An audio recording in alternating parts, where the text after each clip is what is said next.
Prepare for an exciting dive into the future of Poppy Playtime, as we uncover groundbreaking revelations about Chapter 6, the upcoming movie, console releases, and even a brand new game in development. Beyond these major announcements, we've also spotted intriguing teasers and secrets, and I'm eager to hear your theories. Let's kick things off with those potential teasers. On May 5th, we celebrated the 4-year anniversary of Chapter 2. Can you believe it's been that long? To mark the occasion, Mob Entertainment released a new artwork featuring some of Chapter 2's characters. Some fans believe PJ is subtly forming the shape of a 6, hinting at the highly anticipated Chapter 6. Interestingly, the artist, Amber, later confirmed that the piece intentionally references the Tower tarot card. This card, from what I've researched, often symbolizes revolution or the destruction of something grand and ambitious for the greater good, a description that perfectly encapsulates the Playtime factory and its eventual downfall. Next, for Mother's Day, Mob Entertainment shared a poignant artwork featuring Mommy Long Legs. Hidden within the webs of the image was Morse code, which, when deciphered, ominously spelled out, "Ashes, ashes, we all fall down." This directly references the well-known nursery rhyme, "Ring Around the Rosie." The exact reason for this particular reference remains a mystery, but many speculate it foreshadows the factory's imminent destruction by fire. Recall that Poppy's original plea for our assistance was precisely to burn the entire factory to ashes. This theory certainly holds weight and suggests a potential objective for us in the upcoming chapter, which we'll delve into shortly. Shifting gears, things took an unusual turn on Mob Entertainment's Twitter account starting May 6. Fans quickly noticed that Lily Love Braid's distinctive hair began appearing in the account's profile picture and banner. Over time, her braid steadily grew, progressively dominating the account until she completely took it over. From this hijacked account, Lily posted an in-character message, "Hey all you friendly Frankies, guess who I found?" That's right, a potential new friend. Only problem is we don't know much about each other. Can you give us questions to ask each other?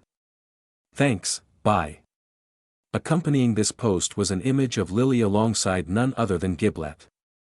This kind of in-character takeover isn't entirely new to the community. Last year, following the release of Chapter 4, Mob Entertainment orchestrated a similar Q&A event featuring Dr. Harley Sawyer.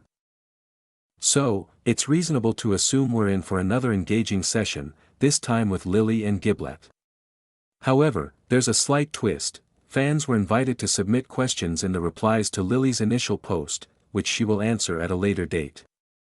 For example, I personally asked if she was familiar with Gracie Green, her former human self whose skeleton she keeps in her room, a question I hoped would elicit an amusing response.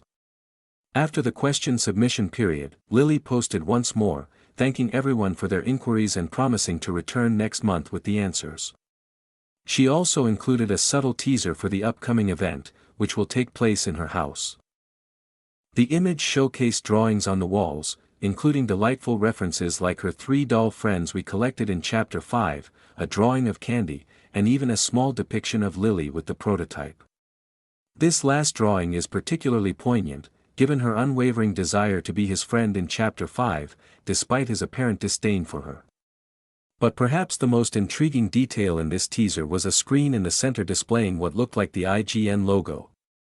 And that's because, after a flurry of these teasers, Mob Entertainment officially confirmed that Poppy Playtime will be featured at IGN Live, scheduled for June 6th and 7th next month. The voice actors for Lily Love Braid and Giblet will be there in person to conduct the live Q&A, which is incredibly exciting. I'm genuinely looking forward to their answers and any potential character revelations they might share. Another exciting update, reported by the Fantime Horror Twitter account, reveals that Mob Entertainment has begun listing pre-orders for a brand new Poppy Playtime book on retail websites like Target. This isn't just any book, it's a revised and updated version of the beloved Orientation Notebook. We've already seen its new cover and a release date set for February 2nd of next year. The description clarifies that this updated version will feature an additional 48 pages of new content, presumably alongside the existing pages from the original.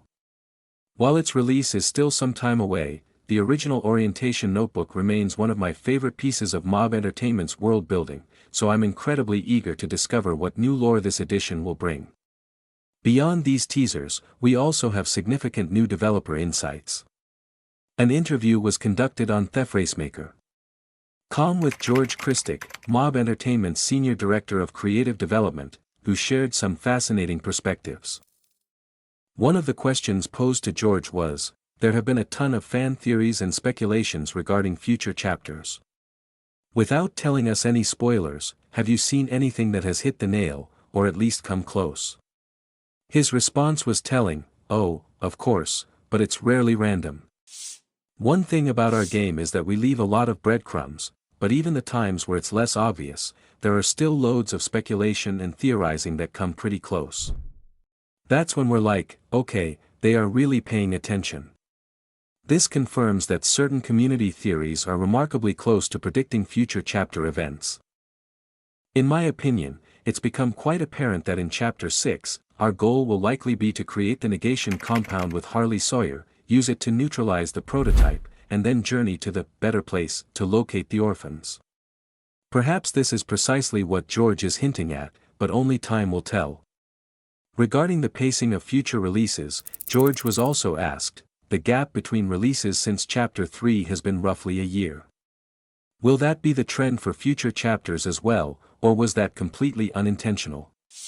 He responded by saying, we like having a sense of momentum, but we don't lock ourselves into a strict timeline. Each chapter has its own needs in terms of scope and development. If we can maintain a consistent cadence without compromising quality, that's great, but the priority is always making sure the chapter feels complete and polished. I appreciate Mob Entertainment's commitment to quality over rigid deadlines. While Chapter 5 might have had some rough ideas, it certainly felt like a complete game upon release, a stark contrast to Chapters 3 and 4, which clearly suffered from rushed development and required numerous post-launch patches to add missing content and fix bugs. I sincerely hope they continue this trend of prioritizing polished, finished games.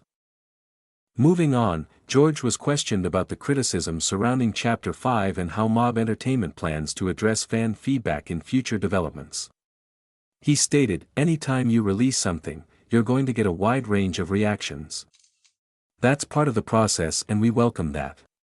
We are always listening to our fans and we're in just about every corner of the internet tracking feedback. While this commitment to listening is positive, he also added a crucial point, even now, we're still going back to older chapters to make changes and additions to improve the experience. We're always refining and that includes our vision about what's next. This reveals that Mob Entertainment isn't solely focused on future games but is actively working to enhance past releases. They've already made minor improvements, such as a mini-graphics refresh for Chapter 1 in 2023, and attempted updates for Chapter 2 in 2024, alongside an achievement update for all chapters in 2025. Unfortunately, these updates were quite buggy and had to be rolled back temporarily. However, I'm optimistic that we'll eventually see more substantial enhancements to these earlier chapters, perhaps updating all the grab packs or visually aligning them with later chapters. More importantly, I wish they would weave mentions of later chapter characters into earlier chapters to create a more cohesive narrative. It feels disjointed when Chapter 5 introduces characters never mentioned in Chapter 4, which in turn has characters absent from Chapter 3, and so on. This narrative integration is something I'm truly hoping for in future updates. Finally, in this interview, George was asked about the possibility of implementing multiple endings for Poppy Playtime chapters. He responded, while there's been some chatter amongst our creative and development teams around this, we are and have always been very intentional about the story we're telling and how it unfolds. It's been that way from the start, so while the concept is interesting, we're confident in the direction we're taking things, and there's a lot of love poured into the story that we know our players are going to enjoy. In essence, while the idea of multiple endings has been discussed, it seems Mob Entertainment is committed to a single, carefully crafted narrative path. So, that concludes our deep dive into George Christic's interview. But don't worry, the updates don't stop there. Following the interview's release, Mob Entertainment CEO, Zach Ballinger, became active in the Poppy Playtime Discord server, dropping even more tantalizing updates and teasers.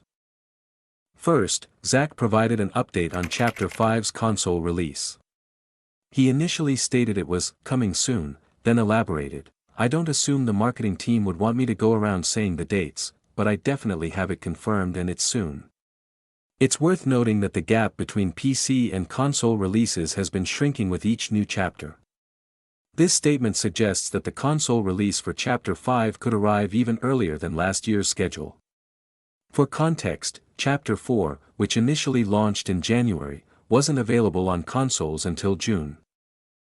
This pattern implies we could realistically see Chapter 5 on consoles within the next 2 months, especially with the upcoming IGN event where a release date announcement would be perfectly timed.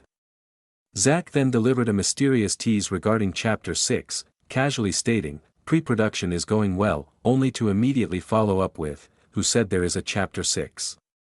While we can almost certainly infer a Chapter 6 is inevitable, given the unresolved narrative of Chapter 5 and George Christick's earlier discussion of future chapters, Mob Entertainment hasn't officially confirmed it yet. This playful comment from Zach is undoubtedly a bit of fun with the community, and it's highly probable that an official announcement for Chapter 6 will be part of their marketing strategy in the coming months. Regardless, it's reassuring to hear that Chapter 6 is indeed in pre-production. Furthermore, a fan asked Zach a crucial question: if Mob Entertainment was working on any projects outside of the next Poppy Playtime chapter. Zach's response was quite revealing: "We have greenlit another game, actually. It had been in prototyping, no pun intended, phase for the last 9 months." He also added, "We aren't talking about that game yet as it remains in, quote, stealth mode." This confirms that Mob Entertainment is secretly developing another game. While its connection to Poppy Playtime remains unknown, if it is indeed related, we have a few compelling theories about what it could be. Some time ago, Mob Entertainment filed a trademark for a game titled Smiling Critters Survivors. Concurrently, they were also recruiting pixel artists and chiptune composers for an 8-bit style game connected to the Poppy Playtime universe. These two clues suggest distinct possibilities. However, the third option, and one I'm personally far more excited about, is the potential return of the long-awaited Poppy Play Park game. This is another title Mob Entertainment trademarked in the past, and Chapter 5 recently revealed that it would have been set in Playtime Company South Official Amusement Park, also called Play Park, which was under construction around the time of the Hour of Joy. In my opinion, this concept presents an incredible opportunity for a spin-off game, especially since Chapter 5 established that high-ranking employee Eddie Ritterman was present at the Play Park during the Hour of Joy. Imagining playing as Eddie, exploring this expansive park while uncovering the events unfolding back at the factory, sounds absolutely incredible. I'm trying not to get my hopes too high, but this is definitely what I'm anticipating. When a fan inquired if Zach intended to eventually transform Mob Entertainment into a AAA game studio, Zach surprisingly responded, "Never, because AAA is distressed." This statement is somewhat unexpected, as he had previously dropped hints about Mob Entertainment potentially venturing into the AAA space. It seems his perspective has shifted. He then offered a few ambiguous updates on the Poppy Playtime movie. After noting that Hollywood was even more distressed, he quickly reassured fans, "Oh, no, our movie is doing better than ever." This is certainly welcome news. As discussions arose about whether the movie would remain live action, as initially announced in 2024, Zach simply stated, "It is definitely a motion picture, as they say." The exact meaning of this remains open to interpretation. Finally, Zach concluded his comments on the movie with a decisive statement, "I don't think I should comment on film ratings, but if anything, I would say we are being highly eyes wide open working directly with Legendary Pictures to ensure we are taking the best possible steps to make the best and biggest movie we possibly can." This is fantastic news, indicating a strong commitment to quality and scale. And Zach, if you truly want to make the best movie possible, you know who to cast as a factory worker.